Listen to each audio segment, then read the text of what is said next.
All right, we're going to do a little mini episode here of In the Hype Seat. My name's Meyer Lucas. I own a bunch of businesses. I'm the host of the In the Hype Seat podcast. Today, we're going to talk about one of my businesses specifically and the question that I get as the owner of that business nonstop all the time, and that is the podcast studio business. So I own PodPlus Studios. We have a state-of-the-art studio here in Jupiter, Florida, inside the mothership. And then we do mobile podcast studios for events and for niche communities all over the country. And the number one thing that I get asked all the time by our podcast hosts, like experienced podcast hosts and new ones, but the experienced ones, the question is, how can they have better conversations with their guests or with their audience in like a one-way capacity? And if you host a podcast, this is probably relatable for you. I think everyone wants to be better at engaging and how to ask better questions and whatnot. The common denominator that our podcast hosts have in common is it's creating conversations that people want to hear and that your guests want to have. Now, there's a very operative word in that sentence, which is creating the conversation. It's building rapport. It's pulling the story out of the guest. It's making the guest feel comfortable enough to share the story with you, but it's giving your audience just enough of the story as context and letting your guest answer. There's so many different mechanisms and ways to go about this, but what I want to highlight is a couple things. Okay, so how to have a better conversation as a podcast host. What this boils down to is developing as an artist the skill of creating conversations that people want to hear and that your guests want to have. There is an art to creating a conversation. So it is in the lead up and the introduction. It's around the context. Joe Rogan is the best example of this, where he just jumps right in. Armchair expert Doug Shepard does this too, where he just jumps right in, but ahead of time, there's context that is developed. So whatever the mechanism is for your podcast, having context is really, really important for the audience. Now, having said that, sometimes too much context is too much and you'll lose your audience because you've removed the curiosity that has brought them there in the first place. Audiences stick around to listen to a full podcast episode for 5 main reasons. The first is that they enjoy the chemistry between the speakers, so the host and the guest, or they enjoy the chemistry between themselves and the host. So using Candace Owens, for example, if she doesn't have a guest on, the way that she builds rapport with her audience is an art. Like there's an art to that, and that's what keeps people engaged. Now, the second thing is the tension that the audience is anticipating between the speaker and the host and the guest or the audience. Tension can be like a form of like rage baiting. Like a lot of people listen to podcasts because they're rage baiting themselves almost. The third thing is that they're enjoying the humor of it. The fourth is that they're gaining an insight or something that they find valuable. And then the fifth is that they just want a good story. Now, how you as a podcast host can fabricate and create the container to be able to have those conversations boils down to a couple different skill sets. The first and foremost is just building rapport. Having rapport with your guest is the number one thing that I feel like great podcast hosts do extraordinarily well. They either build it in the conversation with the guest, and then through the edit, they edit out pieces of the podcast where they're asking rapport building questions to get to the point of the conversation where the meat that the audience will actually care about lives. In the Joe Rogan example, he leaves in everything, but most podcasts will edit that part out. Now, one of the things that great hosts do that's often overlooked is the preparation ahead of time. The preparation is not just knowing the nuts and bolts of the conversation and like knowing the details of the guest's work history and whatever else. It's preparing the pivot points and the points of entry into whatever your goal is as a host. So let's say you have a guest on who is like, if you have a wellness podcast and you have a guest on who's an expert in cold plunging, for example, and you want your audience to hear about the root of why they started their business to begin with. They might jump off at when they were 40 years old, they discovered cold plunging for the first time. But you as a host, you might know that the audience, that might not be enough for the audience. So you need to actually draw from something, maybe from their childhood or like something that made them, why do they love cold plunging so much? There's something mentally maybe that happened, or like what is it? So in your preparation, you might do a little preparation on the guest, but in the lead up and the rapport building, you're giving your audience context for this answer that might exist or it might not. That's the thing. That's the kind of the risk and the reward with podcasting is and storytelling, is that the payoff to asking for that answer might not be there. Like it might just be that they enjoy cold plunging because, they tried it when they were 40 years old for the first time and they liked it. But there might be a nugget of information in their childhood that, I'm using this as an example, obviously I'm like using a wild swing as an example, but there might be something in their childhood, and you as a podcast host need to know to go there and to ask those questions. I sit there in the studio sometimes listening to episodes, and the guest won't pick up what the host is putting down. And one thing that the best hosts do is they'll pause for a second and they'll say, are you comfortable with where I'm leading you here? I think my audience might be really interested in hearing about how when you fell off a horse when you were 10 and had your back injury, how that led you to wanting to have a walking pad in your office, for example. I don't know, like whatever. But they will literally stop the conversation and give the guest the direction that they're headed. Now, this might feel like it's cheesy or contrived, and the best podcasts are the most authentic ones.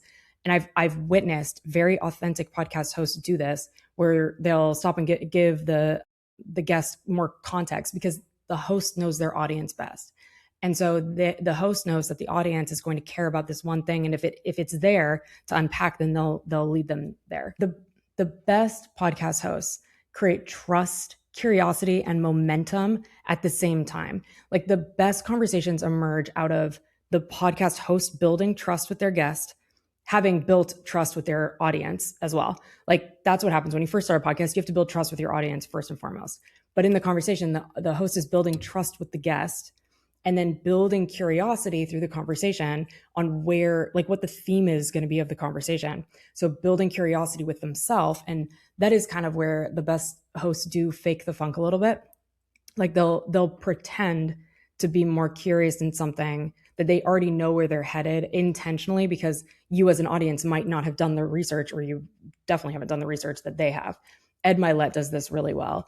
And Ed Milet also frames questions where he knows he can't get away with the curiosity. So for example, on Ed Milet's podcast, if he's interviewing one of his friends who's a celebrity, and he very clearly has history with that person, he can't say, oh, no kidding, you were on Full House, John Stamos?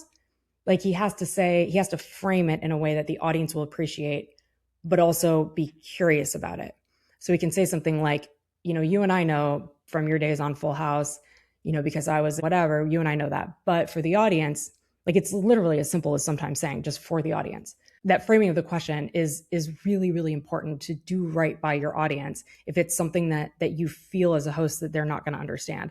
And the best hosts know their audience enough to be able to do that really well. In the podcast Smartless, Sean Hayes' sister, Tracy, when they say something that's very like inside baseball or inside Hollywood. For example, like there was this episode recently where they were talking about the hang time on a shoot. Like, so when you're shooting a TV show, there's the hang or the hang time, which is the time between takes and time between shoots. And Sean Hayes said, for Tracy, that means, and then explained it. So they've created a literal character out of it, a container, which is really, really smart. But the best hosts will pause their guests and clarify for the audience. And then maintaining the momentum and maintaining the rhythm that a great conversation has is one of the most important things to do as a podcast host.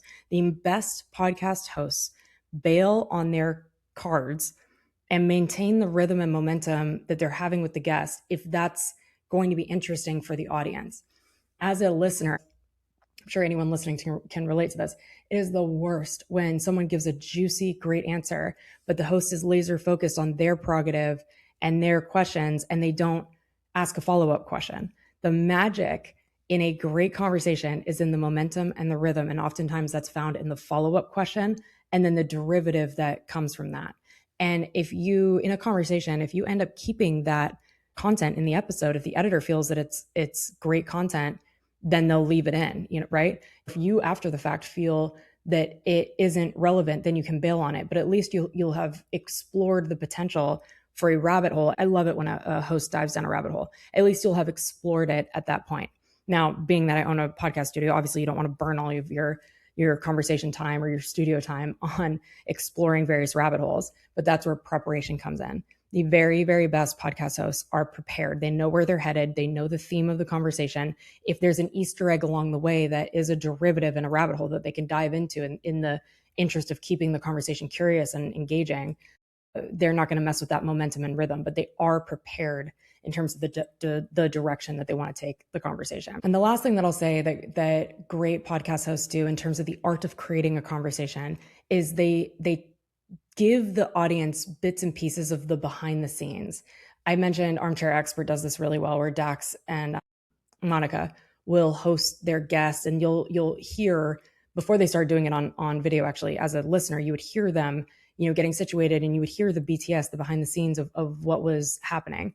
And a lot of times that breaking the fifth wall is really, really effective as a podcast host. Now, there's a certain time and a place for it for sure, but giving the audience like if there's a break for water, for example, and the guest accidentally like spills it on themselves, or you as a host accidentally spill it on yourself, sharing that content and sharing, clips from the behind the scenes often perform really, really well in conjunction with the episode. If you record at PodPlus Studios, for example, my team is militant about getting the B-roll and getting the behind the scenes of you recording your episode. That B-roll and that BTS is included for the guest, but as a host, like that part is pretty critical. So your production team as a host should really include a strategy for the behind the scenes clipping of those moments. And a lot of times, for my own podcast, like I leave those moments in. Not that my podcast is anything special, but I like leaving those moments in and using the armchair expert example, or Smartless does this really well. The guys that host Smartless,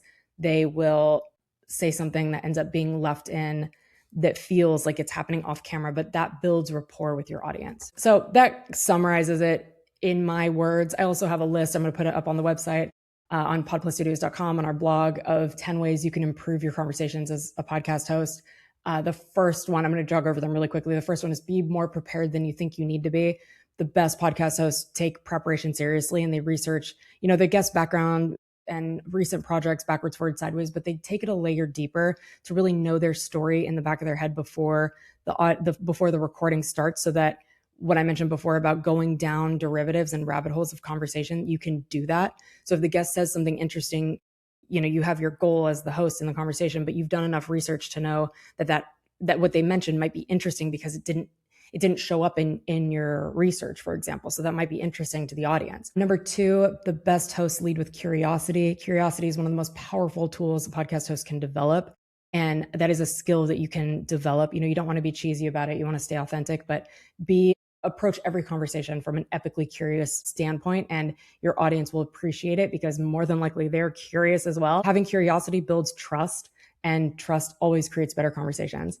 Asking open-ended questions and then really listening. I feel like this is like the most no-duh thing, but really giving your guest the opportunity to answer the question and then asking great follow-up questions. So listening for the follow-up question. That's number 4. Listen for the follow-up question and then do right by your audience by actually asking it. Let people finish their thoughts. That feels like the most no-duh thing ever. I'm the most guilty of this. I love jumping in. I always have to remind myself to take a beat.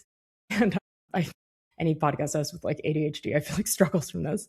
Focus on the stories, not the sound bites.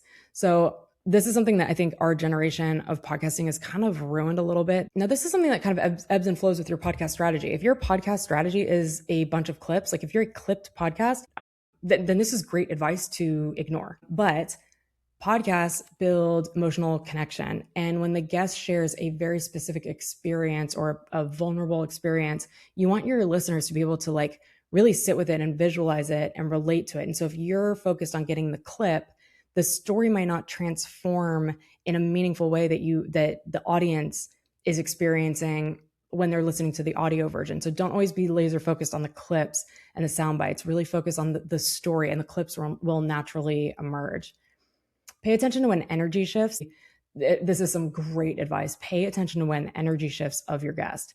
Every guest has topics that they will light up on. And also every guest has topics that they don't really want to discuss, or that they find maybe embarrassing or awkward, or they just are not into them. One of my mentors, Richard Branson, is the master at really just conveying with his words what he is not interested in talking about. You can clock it clear as day a mile away, but if you're not paying attention, you will miss it. So when he's asked about, for example, like when someone asks him, what's a mistake that you made in business? And he's like, he will answer it in a very unenthusiastic, uninspiring way, and his energy will shift. Now, having said that, if you ask him like something very in the weeds specific, he might light up. What's a way that you guys are saving on energy across the companies in an innovative way? Like, is there something that you guys are doing recently, like in the last quarter, that excites you? He might light up about that. So paying attention to when energy shifts, and also when your guest needs a break. If you're an intense individual and an intense host, paying attention to when your guest might need a break is really, really important. Number 8, keep the spotlight on the guest. It's easy to lose momentum as a host if you keep injecting your own stories in. I'm very guilty of this, and it's something that I don't do on purpose, and it gives me so much anxiety. I'm doing it literally right now. God, I'm doing it right now. I'm making this listicle about myself. It is so hard. Your audience showed up to learn from your guest. Your role as a host is to help the guest share their expertise and their experiences and their perspective. And if you're constantly interjecting your own personal perspective, despite how innocent it might feel or how valuable your insight might feel, it's probably the skill that those of us with ADHD struggle most with. And those of us that build rapport in a way that finding common ground, it's hard. It's really hard. Obviously, I mean, I literally cannot give that answer without making it about myself. Good Lord. Number 9, create a comfortable environment. The guest environment influences the quality of the conversation. So if they feel uncomfortable, if they aren't prepared, this is one of the biggest mistakes that amateur hosts make, is that they don't prepare their guests for what the podcasting experience looks like. So our studio here in Jupiter and any of the mobile podcast studios that we do, we always send out an expectation sheet ahead of time so that the guest of our client, like the guest of the host, knows what to expect. But you as a podcast host, you need to take it one step further, and you need to check in with your guests to make sure that they don't have any questions and that they understand and that they feel comfortable.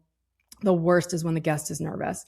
So what creates nervous tension as part of a podcast episode is when the guest doesn't know what to expect. So you being really clear about expectations is the way of the world there. Staying present. If you're thinking about the next segment or the next question as a host, it always comes across. At least I can always sense it. If you're obsessing over your notes or how you personally sound, your guest will notice that, and also your audience will notice that. So ask the follow-up question, stay present, find the follow-up information, because your audience will, and your audience will trust you more as a host if you are asking the follow-up question that the audience wants to hear. Your conversations can improve so dramatically by staying really, really present in the conversation, like listening for the follow-up question, listening for the nuance in the conversation where you can double down as a host and maybe pry open a piece of the story. The best podcast hosts bring out the best in their guests, and they help their guests articulate their stories more clearly by being curious and by building rapport and by asking great questions. So in summary, podcast hosts can become better podcast hosts by developing the skill and sharpening the skill around the art of creating better conversations. And that starts with being curious and building rapport and all the things I just listed. I'm not going to summarize them here. Guys, thanks for tuning in. If you're thinking about recording a podcast or starting a podcast, you can record at PodPlus Studios in Jupiter, Florida, or at one of our mobile studios found all across the country at events and conferences. And if your conference or event does not have a mobile podcasting studio, reach out to the team at PodPlus Studios and we can get you sorted.